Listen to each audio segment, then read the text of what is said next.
ನಮಸ್ಕಾರ ವಿದ್ಯಾರ್ಥಿಗಳೇ. ಕಳೆದ ತರಗತಿಯಲ್ಲಿ ಮಹಾತ್ಮ ಪದ್ಯವನ್ನು ಕುರಿತು ನಾವು ವಿಶ್ಲೇಷಣೆಯನ್ನು ಮಾಡುತ್ತಾ ಈ ಪದ್ಯವನ್ನು ಬರೆದಿರುವಂತಹ ನವೋದಯ ಸಾಹಿತ್ಯದ ಅತ್ಯಂತ ಪ್ರಮುಖ ಕವಿಗಳಲ್ಲಿ ಓರ್ವರ್ ಆಗಿರತಕ್ಕಂತಹ ಗಂಗಾಧರ ಚಿತ್ತಾಲ್ ಅವರ ಪರಿಚಯವನ್ನು ತಿಳಿದುಕೊಂಡಿದ್ದೇವೆ.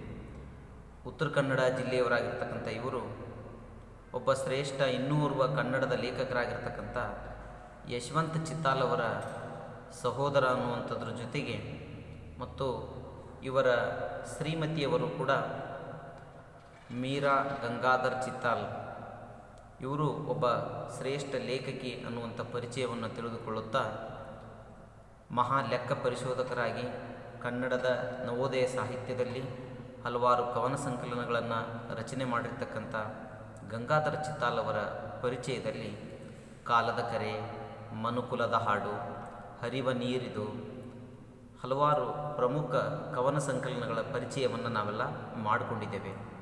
1928ರಲ್ಲಿ ಇವರಿಗೆ ಕರ್ನಾಟಕ ಸಾಹಿತ್ಯ ಅಕಾಡೆಮಿಯ ಪ್ರಶಸ್ತಿ ಹೊಂದಿರತಕ್ಕಂಥದ್ದು ಮತ್ತು ಇವರ ಪ್ರಮುಖ ಕೃತಿಗಳ ಪರಿಚಯವನ್ನು ಕೂಡ ನಾವೆಲ್ಲ ಮಾಡಿಕೊಳ್ಳುತ್ತಲೇ ಮಹಾತ್ಮ ಪದ್ಯದ ಆಶಯವನ್ನು ಕೂಡ ನಾವು ವಿಶ್ಲೇಷಣೆಯನ್ನು ಮಾಡಿದ್ದೇವೆ. ಈಗ ಪದ್ಯದ ಭಾಗಗಳನ್ನು ಕುರಿತು ಅಧ್ಯಯನ ಮಾಡೋಣ. ವಿದ್ಯಾರ್ಥಿಗಳೇ, ಈ ಚಿತ್ರದಲ್ಲಿ ಕಾಣಿಸ್ತಾ ಇರತಕ್ಕಂಥ ಮೊದಲನೇ ಚಿತ್ರದಲ್ಲಿ ನಾಥೂರಾಮ್ ಗೋಡ್ಸೆ ವ್ಯಕ್ತಿ ಕಾಣಿಸ್ತಾ ಇದ್ದಾನೆ ಮತ್ತು ಇನ್ನೋರ್ವ ವ್ಯಕ್ತಿ ರಾಷ್ಟ್ರಪಿತ ಮಹಾತ್ಮ ಗಾಂಧೀಜಿಯವರ ಮರಣದ ದೃಶ್ಯ. ಈ ನಾಥೂರಾಮ್ ಗೋಡ್ಸೆ ಗಾಂಧೀಜಿಯವರನ್ನು ಕೊಂದಿರತಕ್ಕಂತಹ ಒಂದು ದೃಶ್ಯವನ್ನು ಆಗಿನ ಕಾಲದ ವ್ಯವಸ್ಥೆಯಲ್ಲಿ ಸೆರೆ ಹಿಡಿದಿರ್ತಕ್ಕಂಥದ್ದನ್ನು ನಾನಿಲ್ಲಿ ನಿಮ್ಮ ಒಂದು ನೆನಪಿಗೆ ತಂದುಕೊಳ್ಳುತ್ತಲೇ ಪದ್ಯವನ್ನು ಕುರಿತು ವಿಶ್ಲೇಷಣೆ ಮಾಡೋಣ. ಮಹಾತ್ಮ ಪದ್ಯ ಇದು ನಿಜವಾಗಿಯೂ ಮಹಾತ್ಮ ಗಾಂಧೀಜಿಯವರ ಒಬ್ಬ ಶ್ರೇಷ್ಠ ರಾಷ್ಟ್ರನಾಯಕನ ಮರಣವನ್ನು ಒಂದು ರೀತಿಯಾಗಿರ್ತಕ್ಕಂತಹ ಶೋಕಭಾವದಲ್ಲಿ ಅಭಿವ್ಯಕ್ತಿಸುತ್ತಾ ಹೋಗ್ತದೆ. ಕವಿ ಮೊದಲನೆಯ ಪದ್ಯದಲ್ಲಿ ಭಾಳ ಸುಂದರವಾಗಿ ಹೇಳ್ತಾರೆ, ನಿನ್ನ ನೆತ್ತರು ನೆಲಕ್ಕೆ ಚೆಲ್ಲಿದಂದು ಮಣ್ಣು ನಡುಗಿತು ಹಗಲಹೂ ಬಾಡಿತು, ನರನು ಕೆರಳುವ ಹುಂಬ ಬಾಳು ಯೂಪಸ್ತಂಭ, ಉತ್ತಮರ ಬಲಿ ಇಲ್ಲಿ ಬಾನಾಡಿತು.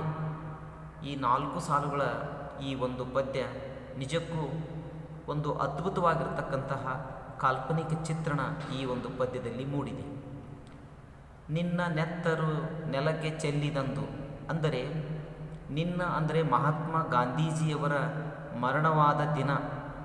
ಏಕೆಂದರೆ ಮಹಾತ್ಮ ಗಾಂಧೀಜಿ ಭಾರತದ ಸ್ವತಂತ್ರಕ್ಕಾಗಿ ತಾವು ಹುಟ್ಟಿದಾಗಿನಿಂದಲೂ ಕೂಡ ತಮ್ಮ ತನು ಮನ ಧನಗಳ ಅರ್ಪಣೆಯೊಂದಿಗೆ ಒಂದು ಅಹಿಂಸಾ ಮಾರ್ಗವನ್ನು ಹಿಡಿದು ನಿರಂತರವಾಗಿ ಹೋರಾಟ ಮಾಡುತ್ತಾ ಬ್ರಿಟಿಷರ ವಿರುದ್ಧ ಮತ್ತು ಭಾರತೀಯ ಸ್ವತಂತ್ರಕ್ಕಾಗಿ ನಿರಂತರವಾಗಿ ಹೋರಾಟ ಮಾಡ್ತಾ ಬಂದಿರತಕ್ಕಂಥವರು. ಆ ಹೋರಾಟದ ಫಲವಾಗಿಯೇ 1947ರಲ್ಲಿ ಅವರಿಗೆ ಸ್ವಾತಂತ್ರ್ಯ ಸಿಗ್ತದೆ. ಭಾರತದ ಸ್ವಾತಂತ್ರ್ಯ ಸಿಗುವುದರ ಜೊತೆಗೇ ಅವರ ಕೊನೆಯ ಕ್ಷಣಗಳು ಅತ್ಯಂತ ಶೋಚನೀಯ ಶೋಕಭರಿತವಾಗಿದ್ದವು. ನಿನ್ನ ನೆತ್ತರು ನೆಲಕ್ಕೆ ಚೆಲ್ಲಿದಂದು ಅಂದರೆ 1948 ಜನವರಿ 30ರಂದು ನಾಥೂರಾಮ್ ಗೋಡ್ಸೆ ಗಾಂಧೀಜಿಯವರನ್ನು ಪ್ರಾರ್ಥನಾ ಸಭೆಯಲ್ಲಿ ದೆಹಲಿಯ ಪ್ರಾರ್ಥನಾ ಸಭೆಯಲ್ಲಿ ಗುಂಡಿಕ್ಕಿ ಕೊಲ್ತಾನೆ. ಅದಕ್ಕೆ ನಾನು ನಿಮಗೆ ಪ್ರಥಮವಾಗಿಯೇ ನಾಥೂರಾಮ್ ಗೋಡ್ಸೆಯ ಭಾವಚಿತ್ರವನ್ನು ದರ್ಶನ ಮಾಡಿಸಿದ್ದು. ಆ ವ್ಯಕ್ತಿ ಬೇರೆ ಬೇರೆ ಕಾರಣಗಳನ್ನು ಇಟ್ಟುಕೊಂಡು ಒಬ್ಬ ಶ್ರೇಷ್ಠ ಅಹಿಂಸಾ ನೇತಾರನಾಗಿರ್ತಕ್ಕಂಥ ರಾಷ್ಟ್ರಪಿತನಾಗಿರ್ತಕ್ಕಂಥ ಗಾಂಧೀಜಿಗೆ ಗುಂಡಿಕ್ಕಿ ಕೊಲ್ತಾನೆ. ಕವಿ ಎಷ್ಟು ಸುಂದರವಾಗಿ ಗಂಗಾಧರ ಚಿತ್ತಾಲ್ ಕಲ್ಪನೆ ಮಾಡ್ತಾರೆ ಅಂದರೆ, ಮಣ್ಣು ನಡಿಗಿತು ಹಗಲಹೂ ಬಾಡಿತು. ಅಷ್ಟು ಶಕ್ತಿಯುತರು. ಮಣ್ಣು ನಡಿಗಿತು ಅಂದರೆ ಇಡೀ ಭೂಮಂಡಲವೇ ಕೇವಲ ಭಾರತಕ್ಕೆ ಅಷ್ಟೇ ಅಲ್ಲ, ಜಗತ್ತಿನ ಪ್ರಭಾವಶಾಲಿ ಮತ್ತು ಬೆಳೆಯುತ್ತಿರುವ ಮತ್ತು ಗಾಂಧೀಜಿಯ ತತ್ವಗಳನ್ನು ನಂಬಿರ್ತಕ್ಕಂಥ ಎಲ್ಲ ದೇಶಗಳಿಗೂ ಕೂಡ ಒಂದು ಆಘಾತಕಾರಿಯಾಗಿರ್ತಕ್ಕಂಥ ಸುದ್ದಿ. ಅದಕ್ಕೆ ಕವಿ ಮಣ್ಣು ನಡಿಗಿತು ಅಂದರೆ ಈ ಹೋರಾಟದ ಸತ್ಯಯುತ ಹೋರಾಟದ ವ್ಯಕ್ತಿಯೇ ಸತ್ತಿರ್ತಕ್ಕಂಥದ್ದು, ಸಾಯಿಸಿರ್ತಕ್ಕಂಥದ್ದು. ಒಂದು ರೀತಿ ಇಡೀ ಪ್ರಕೃತಿಯೇ ಆ ಗಾಂಧೀಜಿಯವರ ಮರಣದಲ್ಲಿ ಭಾಗವಹಿಸಿತು. ಮಣ್ಣು ನಡಿಗಿತು ಅಂದರೆ ಅದರ ಅರ್ಥ ಏನು ಅಂದರೆ ಒಬ್ಬ ಶ್ರೇಷ್ಠ ವ್ಯಕ್ತಿಯನ್ನು ಈ ಭೂಮಿ ಕಳೆದುಕೊಂಡಿತು. ಕವಿಯ ಕಲ್ಪನೆ ನಿಜಕ್ಕೂ ಸಾರ್ಥಕ ಅನ್ನಿಸ್ತದೆ. ಕವಿ ಮುಂದುವರೆದು ಹೇಳ್ತಾನೆ, ಹಗಲಹೂ ಬಾಡಿತು. ಈ ಶಬ್ದಾರ್ಥಗಳಲ್ಲಿ ಒಂದು ವಿವರಣೆಯನ್ನು ಕೊಟ್ಟಿದ್ದೀನಿ ನಾನು. ಹಗಲಹೂ ಅಂದರೆ ಸೂರ್ಯ ಅಂತ. ಮಹಾತ್ಮ ಗಾಂಧೀಜಿಯವರು ಮಡಿದ ದಿನ ಸೂರ್ಯ ಬಾಡಿತು ಅನ್ನುವಂಥ ಕವಿಯ ಕಲ್ಪನೆ ಎಷ್ಟು ಸುಂದರವಾಗಿದೆ ಅಂತಂದರೆ, ಆ ಕಾಯಕ ಸ್ವರೂಪಿಯಾಗಿರ್ತಕ್ಕಂತಹ, ದೇಶಕ್ಕಾಗಿ ತನ್ನನ್ನು ತಾನೇ ಅರ್ಪಿಸಿಕೊಂಡಿರ್ತಕ್ಕಂತಹ ಗಾಂಧೀಜಿಯ ಸಾವು ಒಂದು ರೀತಿಯಾಗಿರ್ತಕ್ಕಂಥ ಪ್ರಕೃತಿಯ ಶ್ರೇಷ್ಠ ಸೂರ್ಯನ ಬೆಳಕಿನ ರೂಪದಲ್ಲಿರ್ತಕ್ಕಂಥ, ದೇಶದ ಬೆಳಕಿನ ರೂಪದಲ್ಲಿರ್ತಕ್ಕಂಥ ವ್ಯಕ್ತಿಯೇ ಬಾಡಿ ಹೋದ ಅನ್ನುವಂಥ ಅರ್ಥವನ್ನು ಕವಿ ಕಲ್ಪಿಸಿರುವುದು ನಿಜಕ್ಕೂ ಅರ್ಥಬದ್ಧ. ಯಾಕೆಂದರೆ ಗಾಂಧೀಜಿಯವರು ಸತ್ಯ ಅಹಿಂಸೆಯ ಮೂಲಕ ಒಂದು ದೇಶಕ್ಕೆ ಸ್ವಾತಂತ್ರ್ಯವನ್ನು ಮತ್ತು ಜನರಿಗೆ ನೆಮ್ಮದಿಯ ಬದುಕನ್ನು ಕೊಟ್ಟಿರತಕ್ಕಂತಹ ದಿನಗಳಲ್ಲಿ ಹಗಲಹೂ ಬಾಡಿತು ಎಂಬುದು, ಯಾಕೆಂದರೆ 2 ಮಹಾಯುದ್ಧಗಳಲ್ಲಿ ರಕ್ತಕ್ರಾಂತಿ ಉಂಟಾಗಿತ್ತು. ಆದರೆ ಭಾರತದ ಗಾಂಧೀಜಿಯವರು ಸತ್ಯ ಅಹಿಂಸೆಯ ಮಾನವತೆಯ ನೆಲೆಯಲ್ಲಿ ಸ್ವಾತಂತ್ರ್ಯವನ್ನು ತಂದುಕೊಟ್ಟಿರ್ತಕ್ಕಂಥದ್ದು. ಅಂತಹ ಒಬ್ಬ ವ್ಯಕ್ತಿ ಸತ್ತು ಹೋದಾಗ ಸೂರ್ಯ ಬಾಡ್ತಾನೆ. ಅದರ ಅರ್ಥ ಜಗತ್ತಿಗೆ ಒಂದು ರೀತಿಯಾಗಿರ್ತಕ್ಕಂಥ ಕಪ್ಪು ಛಾಯೆ ಆವರಿಸ್ತದೆ ಅನ್ನುವಂಥ ಕವಿಯ ಭಾವ ಅತ್ಯಂತ ಮಾರ್ಮಿಕವಾದುದು ಅಂತ ನಾವು ಸ್ಮರಿಸಬೇಕು. ನರನು ಕೆರಳುವ ಹೊಂಬ ಬಾಳು ಯೂಪಸ್ತಂಭ. ಈ ವಾಕ್ಯಗಳು ಕೂಡ ಪದ್ಯದಲ್ಲಿ ಗಾಂಧೀಜಿಯವರ ಮತ್ತು ನಾಥುರಾಮ್ ಗೋಡ್ಸೆಯವರ ಕ್ರೌರ್ಯವನ್ನು ಚಿತ್ರಿಸ್ತಾ ಹೋಗ್ತವೆ. ನರನು ಕೆರಳುವ ಹೊಂಬ, ನರ ಅಂದರೆ ಮನುಷ್ಯ. ನರನು ಕೆರಳುವ ಹೊಂಬ, ಅವನು ಯಾವಾಗ ಯಾವ ಸ್ಥಿತಿಯಲ್ಲಿ ಏನು ಮಾಡ್ತಾನೆ ಅಂತೆ ಅವನಿಗೆ ಗೊತ್ತಿರೋದಿಲ್ಲ. ಯಾಕಂದರೆ ರಾಷ್ಟ್ರಕ್ಕಾಗಿ ತಮ್ಮನ್ನು ತಾವೇ ಅರ್ಪಿಸಿರ್ತಕ್ಕಂಥ ಗಾಂಧೀಜಿಯವರನ್ನು ಕೊಲ್ಲುವುದು ಎಂದರೆ ಅದು ಅಷ್ಟು ಸಾಮಾನ್ಯವಾದ ವಿಷಯ ಆಗಿರಲಿಲ್ಲ. ಹೀಗಾಗಿ ಅಂಥ ಕೆರಳುವ ಹೊಂಬ ಅವನು ಯಾವುದೇ ಸಮಯದಲ್ಲಿ ಕೆಟ್ಟ ವ್ಯಕ್ತಿಯಾಗುವಂತಹ ವ್ಯಕ್ತಿತ್ವವನ್ನು ಹೊಂದಿರ್ತಾನೆ ಅನ್ನುವಂಥದ್ದು ಕವಿಯ ಕಲ್ಪನೆಯಲ್ಲಿ ಅಡಗಿದೆ. ಅದಕ್ಕೆ ಕವಿ ಹೇಳ್ತಾನೆ, ಬಾಳು ಯೂಪಸ್ತಂಭ.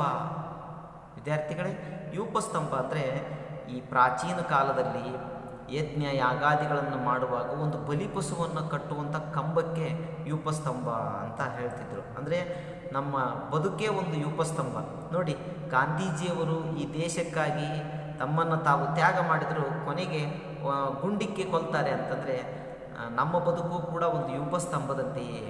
ಎಂತಹ ಒಂದು ವ್ಯತಿರಿಕ್ತವಾಗಿರ್ತಕ್ಕಂಥ ಸಂದೇಶ ಗಾಂಧೀಜಿಯವರ ಜೀವನಕ್ಕೆ ಬಂತು. ಇದು ಆಗಬಾರ್ದಿತ್ತು. ಆದರೆ ನಾಥುರಾಮ್ ಗೋಡ್ಸೆಯಂತಹ ಕೆಟ್ಟ ವ್ಯಕ್ತಿಯ ಈ ಕಾರ್ಯಗಳು ಕವಿಯನ್ನು ಕೂಡ ಬಾಧಿಸ್ತವೆ. ಅದಕ್ಕೆ ಬಾಳುವೊಂದು ಯೂಪಸ್ತಂಭ. ನಾವೆಲ್ಲ ಅಲ್ಲಿ ಒಂದು ರೀತಿ ಬಲಿಪಶುಗಳಾಗ್ಬಿಡ್ತೀವಿ. ಗಾಂಧೀಜಿನೂ ಕೂಡ ಬಲಿಪಶು ಆದರು ಅನ್ನುವಂಥದ್ದನ್ನೇ ಇಲ್ಲಿ ಕವಿ ಯೂಪಸ್ತಂಭದ ಪದವದ ಮೂಲಕ ಅದನ್ನು ವರ್ಣಿಸುವಂಥ ಪ್ರಯತ್ನವನ್ನು ಮಾಡಿದ್ದಾರೆ. ಉತ್ತಮರ ಬಲಿ ಇಲ್ಲಿ ಬಾನ ಆಡಿತು.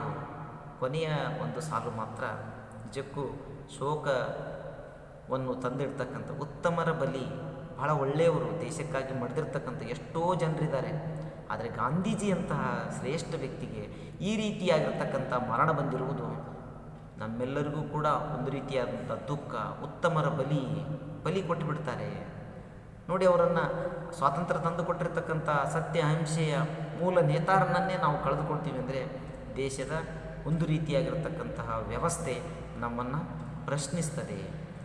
ಬಾನಾಡಿತು, ಇದು ಬಹಳ ಮುಖ್ಯವಾಗಿರುತ್ತೆ. ಬಾನಾಡಿತು, ಬಾನು ಅಂದರೆ ಆಕಾಶ. ಆಕಾಶ ಅದರ ಅರ್ಥ ಏನು ಅಂದರೆ ಜಗತ್ತಿನ ಎಲ್ಲ ದೇಶಗಳು ಗಾಂಧೀಜಿಯ ಮರಣವನ್ನು ಖಂಡಿಸಿದವು. ಜಗತ್ತಿನ ಅತ್ಯಂತ ಬೆಳವಣಿಗೆ ಹೊಂದುತ್ತಿರ್ತಕ್ಕಂಥ ಎಲ್ಲ ದೇಶಗಳು, ಆಫ್ರಿಕಾ, ಅಮೇರಿಕಾ, ರಷ್ಯಾ, ಇಟಲಿ, ಎಲ್ಲ ದೇಶಗಳು ಬಾನಾಡಿತು ಎಂಬುದು ಜಗತ್ತಿನ ಪ್ರಮುಖವಾಗಿರ್ತಕ್ಕಂಥ ದೇಶಗಳು. ಗಾಂಧೀಜಿಯವರ ಹೋರಾಟವನ್ನು ಸ್ವತಃ ವೀಕ್ಷಣೆ ಮಾಡಿದ್ದರು ಅವರು. ಆ ಹೋರಾಟದ ಸತ್ವಗಳು, ಈ ಭೂಮಿಗೆ ಬೇಕಾಗಿರ್ತಕ್ಕಂಥ ಮಾನವೀಯತೆಯ ನೆಲೆಯನ್ನು ಅರ್ಥೈಸ್ಕೊಂಡಿದ್ರು ಅವರು. ಅಂಥ ಸಮಯದಲ್ಲಿ ಗಾಂಧೀಜಿಯವರ ಈ ರೀತಿಯಾಗಿರ್ತಕ್ಕಂಥ ಮರಣ ಅವರೆಲ್ಲರಿಗೂ ಕೂಡ ನೋವನ್ನು ತಂದುಕೊಟ್ಟು ಅನ್ನುವಂಥ ಕವಿಯ ಒಂದು ರೀತಿಯಾಗಿರ್ತಕ್ಕಂಥ ಸತ್ಯದಿಂದ ಕೂಡಿರ್ತಕ್ಕಂಥ ಒಂದು ಕಾಲ್ಪನಿಕ ವರ್ಣನೆ ಈ ಪದ್ಯದಲ್ಲಿ. ಮಹಾತ್ಮರ ಮರಣಕ್ಕೆ ಪ್ರಕೃತಿ ಹೇಗೆ ಭಾಗವಹಿಸ್ತದೆ, ಮಣ್ಣು ಹೇಗೆ ನಡಿಗಿತು, ಹಗಲು ಹೂ ಹೇಗೆ ಬಾಡಿತು, ಬಾನು ಹೇಗೆ ಆಡಿತು ಮತ್ತು ಯೂಪಸ್ತಂಭದಂತೆ ಬಲಿಯನ್ನು ಕೊಡುವುದು, ಉತ್ತಮರ ಬಲಿ ನಿರಂತರ ನಡೆದಿದೆ ಅನ್ನೋದನ್ನು ಭಾಳ ಸುಂದರವಾಗಿರ್ತಕ್ಕಂಥ ರೀತಿಯಲ್ಲಿ ಗಂಗಾಧರ ಚಿತ್ತಾಲ್ ಈ ಪದ್ಯದಲ್ಲಿ ವರ್ಣನೆ ಮಾಡ್ತಕ್ಕಂಥದ್ದನ್ನು ಮಾಡಿದ್ದಾರೆ. ವಿದ್ಯಾರ್ಥಿಗಳೇ, ಈಗ ಎರಡನೆಯ ಪದ್ಯದ ಕಡೆಗೆ ವಿಶ್ಲೇಷಣೆಯನ್ನು ಮಾಡೋಣ. ಮನುಕುಲದ ರಕ್ತಮಯ ಇತಿಹಾಸ ಕೂಗಿತು, ನೆಲವು ನಂದನವಾಗಲೇನು ಬೇಕು. ಮನುಕುಲದ ರಕ್ತಮಯ ಇತಿಹಾಸ ಕೂಗಿತು, ನೆಲವು ನಂದನವಾಗಲೇನು ಬೇಕು.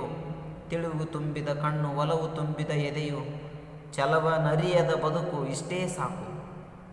ಕವಿ ಮುಂದುವರೆದು ಶಾಂತಿದೂತನ ಬಯಕೆಗಳನ್ನು ಈ ಒಂದು ಸ್ಟ್ಯಾಂಜಾದಲ್ಲಿ ವಿವರಿಸೋದಕ್ಕೆ ಪ್ರಯತ್ನ ಪಡ್ತಾ ಇದ್ದಾರೆ. ಮನುಕುಲದ ರಕ್ತಮಯ ಇತಿಹಾಸ ಕೂಗಿತು.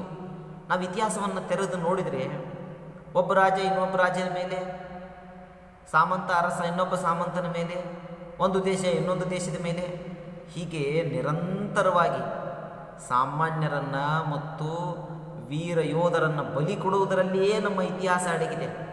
ಮನುಕುಲದ ಇತಿಹಾಸ ಕೇವಲ ಎಲ್ಲಿ ಹುಟ್ಟಿದಾಗಿನಿಂದಲೂ ಕೂಡ ಈ ಇತಿಹಾಸದಲ್ಲಿ ರಕ್ತಮಯ ಸಾವುಗಳೇ ಇದ್ದಾವೆ.